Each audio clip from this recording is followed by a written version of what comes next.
కశ్మీర్‌లో జరిగిన ఒక ఇన్సిడెంట్ వింటేనే మన బ్లడ్ బాయిల్ అయిపోతుంది. ఇక్కడే రీసెంట్‌గా జరిగింది. అక్కడికి చాలా టూరిస్టులు వస్తూ ఉంటారు. పెద్దగా గన్స్ సౌండ్స్ ఎక్కువ వినపడ్డాయంట. ఆ కశ్మీర్‌లో శాల్వాలు అమ్ముతున్న చిన్న కొట్టు అతను ఇలా చెప్పాడంట. చిన్న కరెక్షన్ యానివర్సరీ సెలబ్రేషన్ జరుగుతుంది. మీరు ఇక్కడే ఉండని శాల్వాలు అమ్ముకునే అతను చెప్పాడంట. అలా చెప్పిన కొద్దిసేపటికి చాలా మందిని కాల్చేశారు. తన హస్బెండ్ ఇలాగే నేల మీద పడుకొని ఉందాం అని చెప్పాడంట.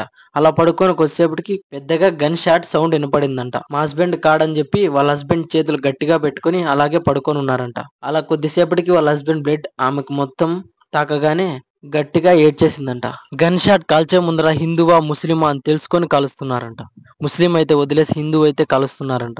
ఆడవాళ్ళందరినీ వదిలేసి మగవాళ్ళందరినీ చంపేస్తున్నారంట. ఇంకా కొందరు అబద్ధాలు చెప్పడం వల్ల ఈడు హిందువా ముస్లిమా అని చెక్ చేసుకోవడానికి ప్యాంటు విప్పి అతి భయంకరంగా చంపేశారు. మమ్మల్ని ఎందుకు వదిలేశారు, మమ్మల్ని చంపేయండి అని చెప్పి ఆమె అడిగిందంట. వెళ్ళి మీ నరేంద్ర మోడీకి చెప్పండి అని చెప్పి ఆడవాళ్ళని వదిలేశారంట. ఇలా జరిగిందని తెలిసిన తర్వాత మన మోడీ గారు 3 డెసిషన్ తీసుకున్నారు. ఈ ఉగ్రవాదులు ఎక్కడ దనుకున్నా మేము పట్టుకుంటామని చెప్పి మోడీ గారు చెప్పారు. మన ఇండియన్ గవర్నమెంట్ టెర్రరిస్ట్ వి 3 ఫోటోలు రిలీజ్ చేసింది. తలా 20 లక్షలు ఇస్తారని చెప్పేశారు. ఇండియా పెద్ద యుద్ధమే ప్రకటించేసింది పాకిస్తాన్ మీద. మన ఇండియా నుంచి పాకిస్తాన్ కి వెళ్లే ఇంకా అవకాశాలు లేవు, స్టాప్ చేసేశారు. ఇంతకు ముందు మన ఇండియా నుంచి పాకిస్తాన్ కి వాటర్ వెళ్ళేవి, ఇప్పుడు అది కానీ స్టాప్ చేసేశారు. ఇంతకు ముందు పాకిస్తాన్ నుంచి వచ్చి మన ఇండియాలో ఉన్న వాళ్ళందరినీ వెంటనే వెళ్ళిపోవాలని చెప్పి డిసిషన్ తీసేసుకున్నారు. ఇప్పటికైతే ప్రజెంట్ ఈ సిచ్యువేషన్ నడుస్తుంది. ఇంకా ముందుకి ఏమవుతుందో చూద్దాం.